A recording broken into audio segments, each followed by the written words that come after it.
Live is Christ, and to die is gain. Those are words that we've heard many times before, words that we've read before, words that we've even perhaps claimed before, but words that very few of us have ever lived before. We read a story just a few minutes ago about a young lady named Hanna. Hanna in the Bible, as we all know, had some conflicts in her life. Conflicts that only God could answer. Last week, Sunday morning, I preached a message on the need for spiritual leaders in our generation today. The need for people, for young people, for elderly people to stand up and to be a spiritual leader for God. We have enough worldly leaders today. We have enough politicians. We have enough people leading the masses away from God. We need people today who will stand up and lead people towards God and push people in His name, in His honor, and to serve Him with their life. Yes, there is a great need for spiritual leaders today. But how do we develop a spiritual leader? Where do we begin? When it comes down to trying to push our generation and push people towards God, towards doing things that are right in our world, how do we do that? When do we start and where do we begin? As I've been studying these two books, 1st and 2nd Samuel, this subject keeps coming up, and I keep finding myself going back to chapter 1 with this concept and with this story and this scenario that God gave to this lady whose name was Hanna. Now, if you will, turn with me to the very beginning of chapter 1. And 1 Samuel chapter 1 and verse number 1. Now there was a certain man of Ramathaim Zophim, of Mount Ephraim, and his name was Elkanah, the son of Jehoram, the son of Elihu, the son of Tohu, the son of Zuph, an Ephrathite. I'm glad we don't introduce ourselves that way anymore. And he had 2 wives, verse 2. The name of the one was Hanna, and the name of the other was Peninnah. And Peninnah had children, but Hanna had no children. And this man went up out of his city yearly to worship and to sacrifice unto the Lord of hosts in Shiloh. And the 2 sons of Eli, Hophni and Phinehas, the priests of the Lord, were there. And when the time was that Elkanah offered, he gave to Peninnah his wife and to all her sons and her daughters portions. But unto Hanna he gave a worthy portion. For he loved Hanna, but the Lord had shut up her womb. And her adversaries also provoked her sore for to make her fret, because the Lord had shut up her womb. And as he did so year by year, when she went up to the house of the Lord, so she provoked her. Therefore she wept and did not eat. Then said Elkanah, her husband, to her, Hanna, why weepest thou? And why eatest thou not? Why is thy heart grieved? Am I not better to thee than 10 sons? So Hanna rose up after they had eaten in Shiloh, and after they had drunk. Now Eli the priest sat upon a seat by a post of the temple of the Lord. And she was in bitterness of soul. Hanna was in bitterness of soul. Have you ever been there before? In bitterness of soul? Maybe for a teenager, that bitterness of soul is different than when you're an adult. But when you're a teenager, it's still real. You can still go through hard times. There still is depression. There still is things that we struggle with even as a young person. No matter where you are in life, there is always that moment, that time where we find ourselves in bitterness of soul. The first thing I want us to look at tonight and understand is the conflict from the past. Hanna had a severe conflict in her past, and this conflict came all the way now to her present. It was a conflict that she had been struggling with her whole life, and for whatever reason it is, God made Hanna to be barren. She was not permitted to have children. She was not allowed to have a family of her own, if you will. And for whatever reason, she's not the only person in the Bible this has happened to, and this is still something that happens today. And especially back then, when you consider the family, a man's pride was based on his possessions, but most importantly, on the amount of children he had.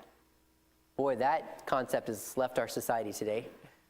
Nowadays, it's, I think one kid's probably good. Oh, okay, well, I guess we have two now. We're going to stop there. I can't even afford the one. How am I going to afford the second? And we almost drudge having a large family. Back in the Bible days, back in olden times, and even in some cultures today, that's still a sign of prestige. That's the more kids you have, the more happy, the more glorious you are as a family.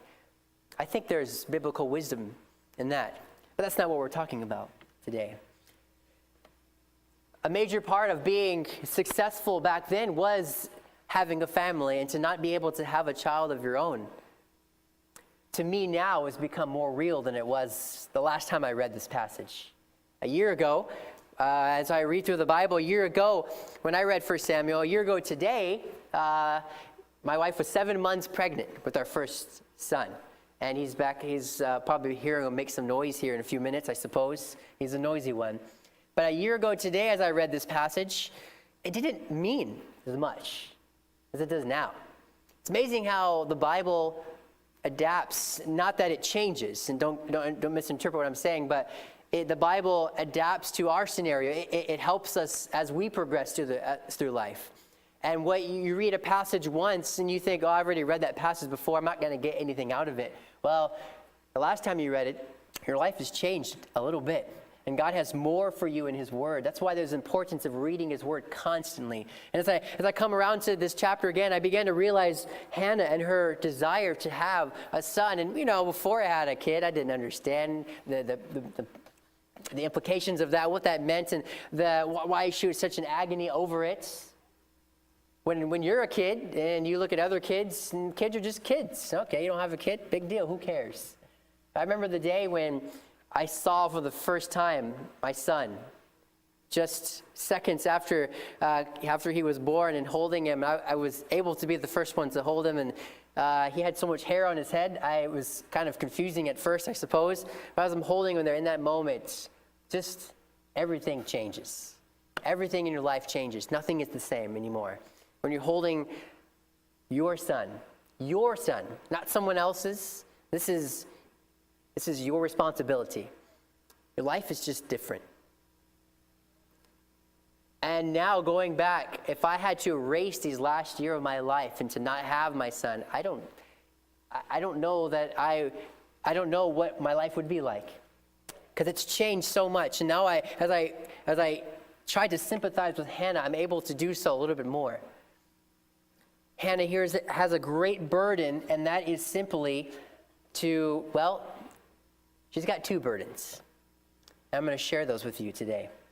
And in her conflict from the past, she was barren, but she was also burdened with something. And as you look in verse number 6, we already read it, but the Bible says that she had adversaries that would provoke her sore. The next verse implies that this person is a girl. Most people would imply that it was her husband's other wife. And this lady who was able to have children, and she had all the children for her husband Elkanah. Elkanah loved Hanna more, yet Hanna could not have children. And the other wife, Peninnah, she would come and she would provoke her. She would make fun of her. She would almost bully her, if you will, and make her feel even worse than what she was. And she found herself, every year they would go to Shiloh to worship God. She found herself just pleading with God to give her a son. Interesting, her conflict, I believe, is what led her to her effectual, fervent praying. Her conflict is what brought her closer to God. Maybe it's difficult to rejoice in conflict when you're in the midst of it, but I suggest that we learn to rejoice after it is done. Learn to rejoice in the conflicts that God has given us. Not that it's easy to rejoice. Not that I would expect Job to be so happy that he lost everything in that moment. But I have no doubts that after it was all said and done, and after he looks back on it, he no doubt would say at one point in his life, Lord, I have no idea why you did that. But thank you for where I'm at. Thank you for getting me through that. I am not the same Job that I was before this happened. Conflicts arise in our life, and God oftentimes allows it to happen to draw us closer to God. Some of the conflicts we have make no sense. Lord, why wouldn't you do that, a conflict but a little less or a little different? Why would you do it that way? It's not our job to try to figure out the mind of God, because you never will. All we have to study God's mind is His book. But we can learn to rejoice through it all. And it was because of this conflict from her past, she finds herself on her knees and begging God. Which brings us to not just a conflict from her past, but the condition of the present. The condition of the world that Hanna was living in, you have to understand something. Now, when you think thousands of years ago, you think times were much simpler back then, right? And I suppose to an extent they were. They didn't have social media. They didn't have technology that we have today. But times, just because maybe we're different in our age, doesn't mean that times were simpler back then. I want us to understand the condition that Hanna was living in her world. You're in 1 Samuel, look in chapter 2, and look in verse 12. In 1 Samuel chapter 2 and verse 12, the Bible says, now the sons of Eli. First of all, I think most of us know, but Eli is the high priest at this time. When it comes to being in charge, when people had a question, when people didn't know what to do, they went to the high priest at this time. There were no kings back then. There was judges, and then there was the high priest. Eli was basically the spiritual leader of the nation of Israel. So if people had a problem, they would go to Eli. He was kind of the head guy at this time. It was Eli. So this is the high priest Eli, but look in verse 12. The sons of Eli were sons of Belial. They knew not the Lord.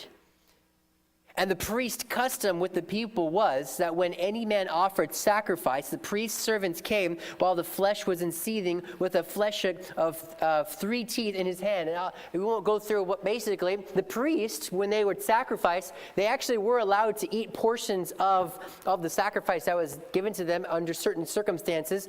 But these men, these sons of Eli, were abusing their power. And they were enforcing laws that were not ought to be. And it got so bad. Look in verse 17. Wherefore the sin of the young men was very great before the Lord, for men abhorred the offering of the Lord. It got so bad that nobody even wanted to go and offer sacrifices to God anymore. Men started abhorring that which was supposed to be righteous and holy in the sight of God. The leader of that age, Eli, though he seems to be a man of faith, a man that loved the Lord, had no control over his children, and for whatever reason happened, his children ran wild, and his predecessors, those that were supposed to come up and take his place someday, were nothing next to holy, were nothing near holy, nothing near righteous in the sight of God. In fact, they were so wicked, they were turning people away from God. Hypocrites, if you will. We have a lot of those in churches around our world, and the message is not directed towards this, but we do have a lot of people today who are drawn away from God because of someone who claims to be a Christian and yet lives their life nothing for God. We have parents that come to church every once in a while, and they'll say amen, and they'll shake the pastor's hand, and they'll talk to the Bible with them and make themselves feel good, and they drive home and they live their lives nothing near God. And then kids grow up watching this and think, that's what Christianity is? I want nothing to do with that. And we wonder why sometimes our kids grow up and are so far from God, as if they'd never been to church in their life. You wonder what happened. And in this case, it starts back in the home. I don't know what kind of lifestyle Eli lived at home. I pray that it was something holy to God, but something obviously went wrong for his children to turn so far from God. Something happened here. You understand the condition of the present world that Hanna was living in was not a condition that you or I would want to live in. Unfortunately, though, it sounds very similar to the world we're living in today.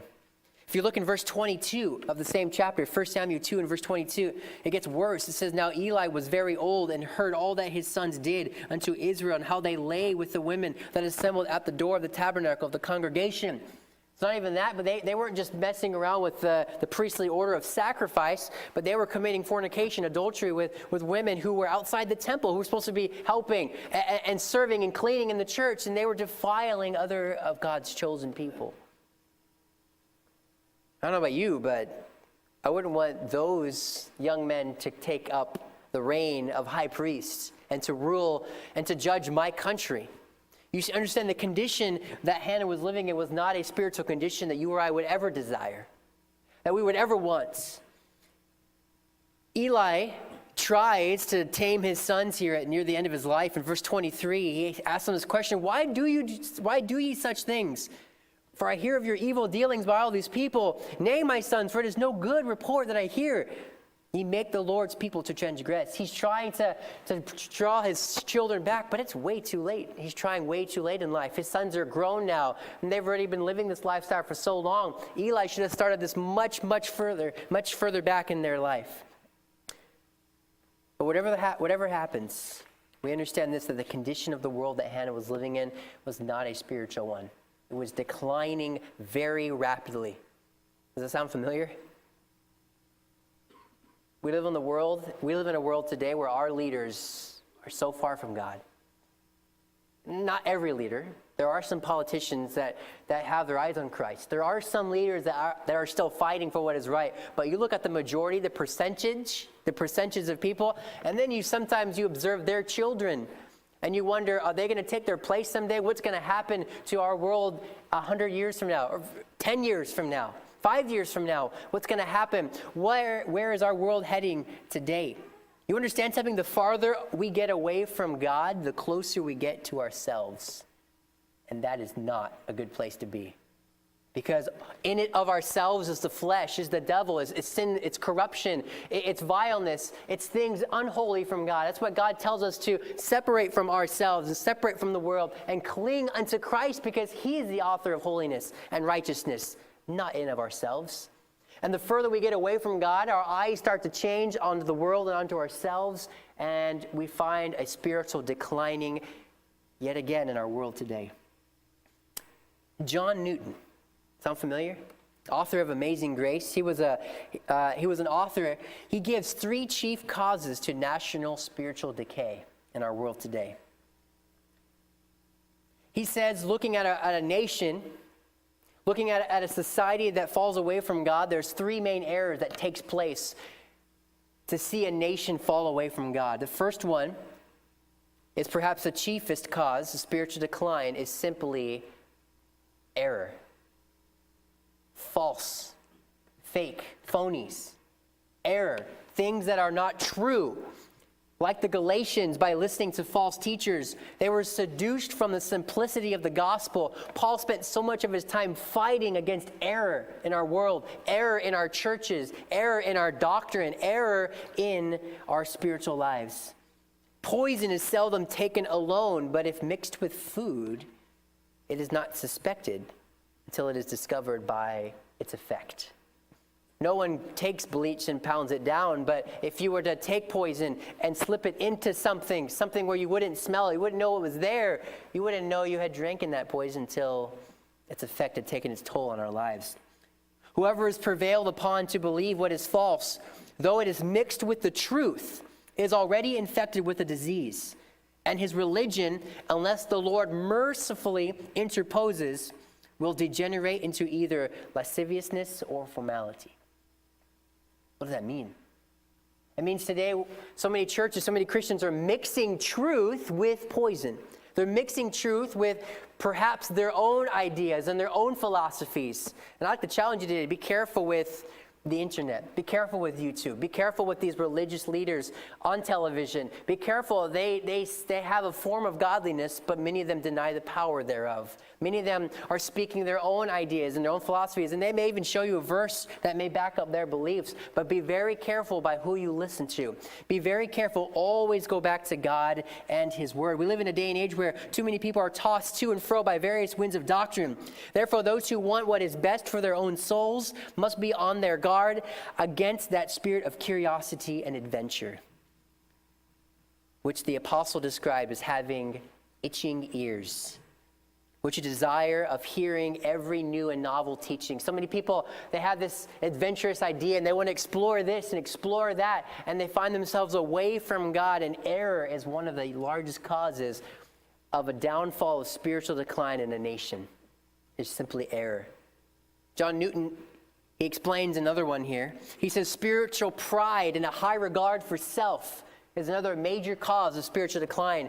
Christians who start to feel good about themselves, they feel like they're something now, and this spiritual pride, even if a person believes right doctrine and has experienced the power of the gospel in their life, pride causes spiritual decline. If our knowledge and gifts give us a good opinion of ourselves, as if we were wise and good, we are already ensnared and in danger of falling with every step we take, unless the Lord interposes humility and dependence on him. We have nothing but what we receive from God. And therefore, to be proud of titles, wealth, or temporary advantages we enjoy by the providence of God is sinful. We get so contempt. We reach a stage of spirituality and we think we're fine. We get contempt. And then we find ourselves looking down on the rest of the world thinking, oh, you're not at my level and you're not my level. And spiritual pride can bring a nation down. And the third thing John Newton mentions here is a prevailing cause for spiritual decline is an inordinate desire and attachment to the things of the world or worldliness. Christianity gets content with we have our eyes on Christ at one point in our life, but our eyes glance up at the world and we think, oh, that's nice. And we find ourselves falling away from God. It doesn't happen overnight. It's a slow progression. Our world doesn't just change overnight. It starts to change overnight. But it's not until years later you look back and think, how did I get here? In whatever degree the love of the world prevails, the health of the soul will proportionally decline. Greed, covetousness, whatever happens in our world today, the world that Hanna was living in the Bible was a world of spiritual decay. Her spiritual leaders were falling. They were either getting older, they were about to decease and go up into eternity, and those after them were nothing like the leaders that we had before. Maybe today you remember when you were a kid, some spiritual giants in your life, people you looked up to, people you used to listen to preach, people you loved and respected, people that were causing hundreds and thousands and millions of people to draw unto Christ, and you remember those days. Where are those leaders today? Where are they? We have people who are leading hundreds and thousands of millions of people away from God without even trying. But where are the spiritual leaders of our world today? Hanna had a problem. She had a burden, yes, to have a son, but I feel like this burden may have gone a little bit farther for her. Hanna knew the world that she was living in. Hanna knew that, and she would go to the temple. You read the story, she knew Eli. She's spoken to him before. No doubt she knew the decline. Men knew about Eli's sons, Hophni and Phinehas. He knew that they were not pleasing to God. And it became so bad, like I said already, that the people did not even want to come to the temple and worship anymore. People were already finding themselves away from God. And I have no doubt that there were many people who would get up every day and say, God, please raise up a leader. Because, Lord, I don't want Eli's sons to do it. I don't want them to do it. God, please raise up somebody who can grab the torch and lead our nation to spiritual victory. I have no doubt that there was many people in this day and age, back in Hannah's time, that was begging God to please change their world around. But I wonder how many of those people asked for that person to be themselves. I wonder how many parents in Hannah's day said, Lord, please allow my son to be the one to lead Israel to victory, to spiritual victory. Allow my son to be given wholly unto you. Lord, use my children for your honor and glory. I wonder how many of them said, Lord, send that person to do it. Lord, you could send anyone you like. Just perhaps, if you need to, you can use mine. But I'd prefer maybe someone else. I wonder how many parents, how many children at this time were waking up in the morning saying, Lord, our nation is in spiritual decay. God, could you use me to make a difference? Could I be the one to change? Could I be the one to help our nation follow God? Could I be the one to push the eyes of everyone back to you? Lord, could you allow me to be that person? So many of us pray for our nation, but so few of us actually are willing to do much about it. And then Hannah prays this prayer. In verse 11 of chapter 1, and she vowed a vow and said, O Lord of hosts, if thou wilt indeed look on the affliction of thine handmaid, and remember me, and not forget thine handmaid, but wilt give unto thine handmaid a man-child. Now, had she stopped right there, this wouldn't have been a much different story. She said, Lord, if you can give me a child, then I will give him unto the Lord all the days of his life. She didn't say, Lord, if you give me a child, I'll let him serve you for a couple years. I'll give him the option of if he wants to serve you with his life, I will push him in that direction. She said, Lord, if you give me a son, I will make sure that I will do everything in my power for him to serve you with all his life, with everything. But will give unto thine handmaid a man-child. Then I will give him unto the Lord all the days of his life, and there shall no razor come upon his head. That's speaking of the Nazarite. Basically, what she's trying to say is, Lord, perhaps she saw the way the world was going. She saw the nation that was around her, and perhaps she looked up and said, Lord, I would sure like a son, but God, I would also like to be a part of seeing my nation be spiritually revived. And Lord, if that requires you to take my son and to do so, so be it. Lord, take my son. Now, when I read this a year ago, or last time I read it, I thought, that's a moving story. That's great. But now that I have a son, now you know the story. I don't have to go through it with you. God gives her a son. His name is Samuel. And she did not go to Shiloh that year or the year after. She waited till Samuel was weaned, till Samuel did not need his mother to feed him anymore, till Samuel could eat on his own without his mother's need. So most people estimate Samuel to be about 2 years old when Hannah finally brought her 2-year-old only son unto God, and brought Samuel unto the Lord. And the day came where she placed her only 2-year-old son and said, Lord, keeping my promise. Lord, there's my son. Lord, I want you to have my son. You see, Hannah had a condition of her past. And the condition simply was that she could not have children. She had a desire to see that her nation change for God. She realized that the world that she was living in was not a world that was near God, which allowed her to have a concern for the future. Perhaps so when Hannah, she brought her son to God and said, Lord, here's my precious son, my only son. Lord, take him. Hannah wasn't just trying to test God. What could Hannah possibly gain by saying, Lord, give me a son, and then I'm just going to give him right back to you? What could she gain from that? Like taking spiritual things out of it. Physically speaking, let's be the world right now. What could Hannah gain from that? It's like saying, Lord, help me to win $1 million, and I'm just going to give it all away. Does it make you feel good? Did she want a son just to make herself feel good so she can get the adversaries off her back? Is that all she wanted? You see, she didn't realize that later on she would get more kids. She didn't know that. She didn't know that was coming. She gave her only boy, her only son. What could Hannah possibly gain from this except that perhaps she had an even stronger burden?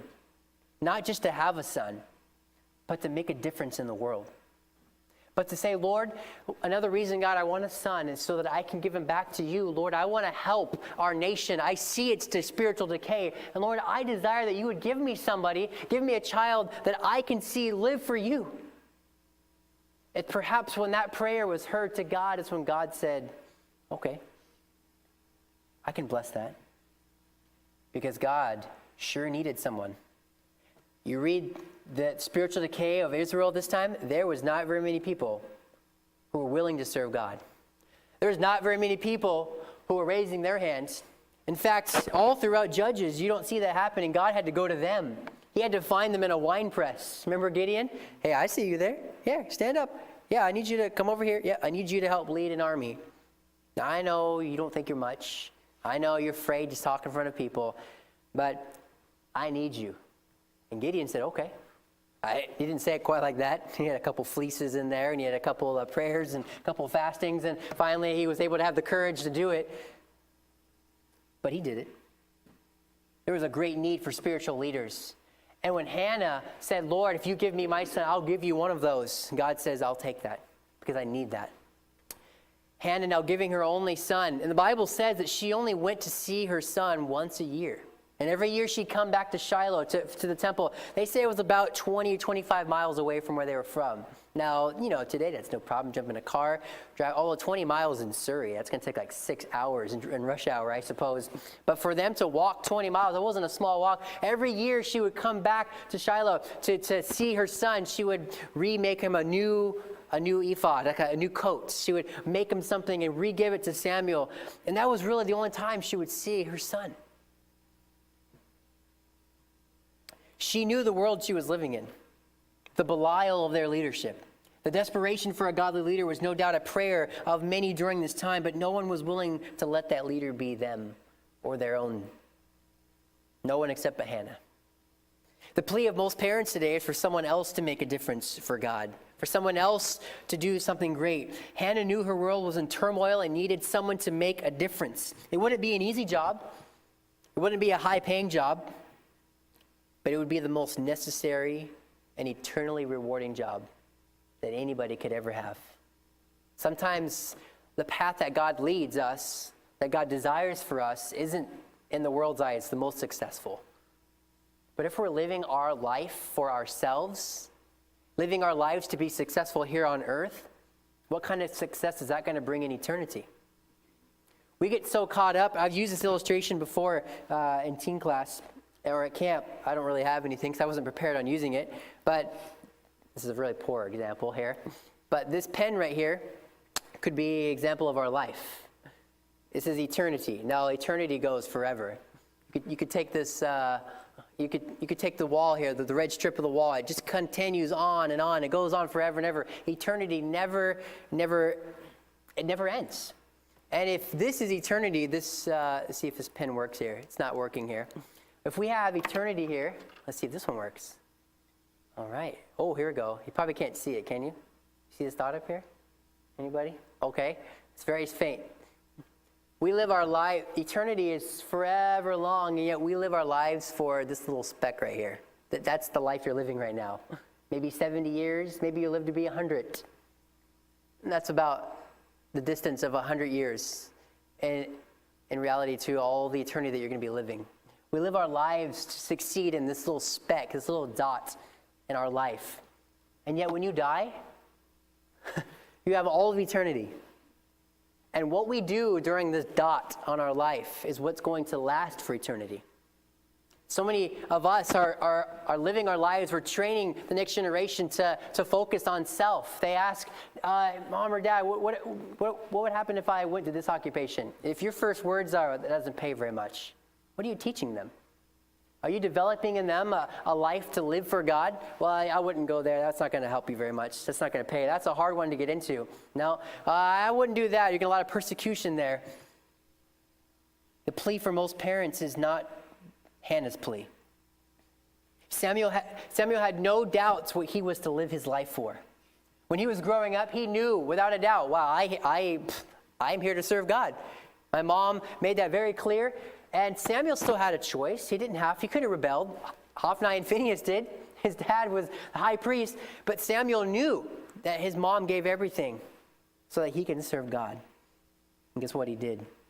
He wasn't concerned about putting him in a school that would pay him the biggest and give him the biggest chance to land a high-paying career job. That wasn't Hannah's goal. Her goal was to see her nation change for God.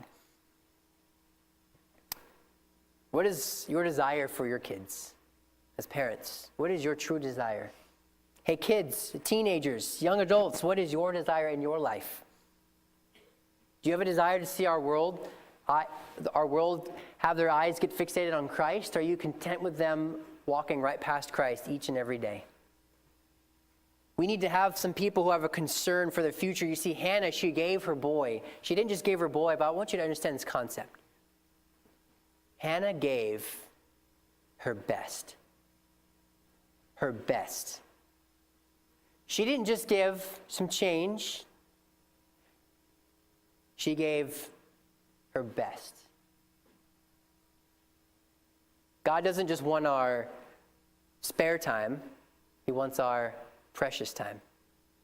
God doesn't just want to God doesn't want to just be in charge of the spare tire of our car. He wants to be in charge of our steering wheel.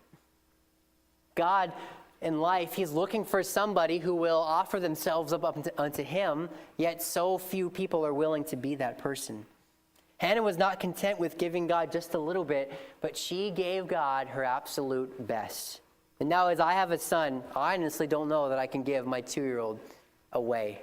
Now, we don't have institutions like that where we could donate your 2-year-old and they can grow up and serve the Lord. I guess they probably have something like that somewhere similar. These are different times. Want to know what kind of times they were? They were times very similar to Esther's time. Do you remember Esther 4? For if thou altogether holdest thy peace at this time, then shall their enlargement and deliverance arise to the Jews from another place. But thou and thy father's house shall be destroyed. And who knoweth whether thou art come to the kingdom for such a time as this? Esther was confused. She didn't know what to do. She was nervous to stand before the king. She might be killed. Mordecai had to look at Esther and say, perhaps you are here right now for such a time as this. You can make a difference that no one else can make. Samuel was desperately needed, but there would have never been a Samuel had there never been a faithful Hanna. Maybe you've heard this song before. Give of your best to the master. Give of the strength of your youth. Clad in salvation's full armor, join in the battle for truth. Give of your best to the master. Give him first place in your heart. Give him first place in your service. Consecrate every part. Give, and to you will be given. God, his beloved Son, gave. Gratefully seeking to serve him. Give him the best that you have. We don't mind giving money to the Lord when we get a bonus check. But when things aren't looking good, all of a sudden, we don't have the faith to do it. Hanna gave her boy. Hanna gave her best to God. And lastly, because of this, she was blessed. God blessed her. You read in verse 21, you find in chapter 2 that she was given 3 sons and 2 more daughters after this. She didn't know that was coming. God blessed her above more than she could ever possibly imagine. And then if you read in chapter 2, verses 1 through 10, we see a praise that Hanna gets on her knees and praises God for allowing her to give her son to God. She praises God, say, Lord, thank you for the son you've given me. This praise happens after she had just given her son to God. Hanna didn't say, Lord, thank you for my son as she conceived, although I'm sure she did. But this prayer here given in 1 Samuel chapter 2, verses 1 through 10, Hannah's prayer of thanksgiving happens right after she came back from Shiloh. Right after she dropped her son off and said, son, I'll see you next year. Serve God with your life. It is at that moment where she praised God. She praised God that she was given the opportunity to make a difference in her world, that she had the opportunity to let somebody serve God with their life. That's when she praised God. And because of this, God blessed her beyond measure. She was given 5 more children. She gave without the intention of receiving, which is the essence of giving. Giving without desire for compensation. Most people give hoping to receive, but that's not true giving. The kind of person that God's looking for is somebody who's willing to give of themselves and not really require anything in return. Many times we only give for that compensation. Now, God does promise to compensate us. If we do give unto him, God promises to bless us in return. If we step out in faith, if we seek ye first the kingdom of God and his righteousness, then all these things shall be added unto us. He does promise that, and we can claim those promises to God. But if our purpose for giving, it should not be to receive, but the purpose for giving should be to give. That's the least we can do for all that he's done for God. How do we train up a spiritual leader? It starts with the parent. It starts with the kid, even before that kid is conceived. It starts beforehand, before that child is born. Lord, when you give us a son, when you give us a daughter, may our son live for you. May our son, daughter, not live for us, not necessarily do everything that we say, though I want them to obey us. But Lord, I want them to ultimately focus their attention on you. Maybe you have a son or daughter who's older now. Maybe you started late. It's still not too late to give them to God, to ask God to use them, to be willing. But here's the catch. Samuel had a good example to live up to. Not necessarily Eli. Samuel could easily give himself to God because he had a mom that did the same thing. He had a mom, he had a personal example to look to and saw how she was willing to give God her best.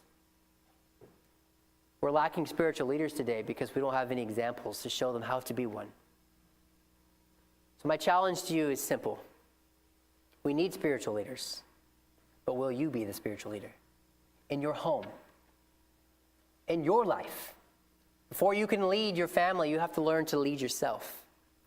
Where is your heart at right now, and how close are you to God? Because remember, the farther away we get from God, the closer we get to ourselves. So ask yourself, wow, how far away am I from God? And the closer you get to God, the better of a chance you have of making a difference. Maybe not in the whole world, maybe in your world, in your circle, in your home, maybe in your ministry at church, or maybe in your job.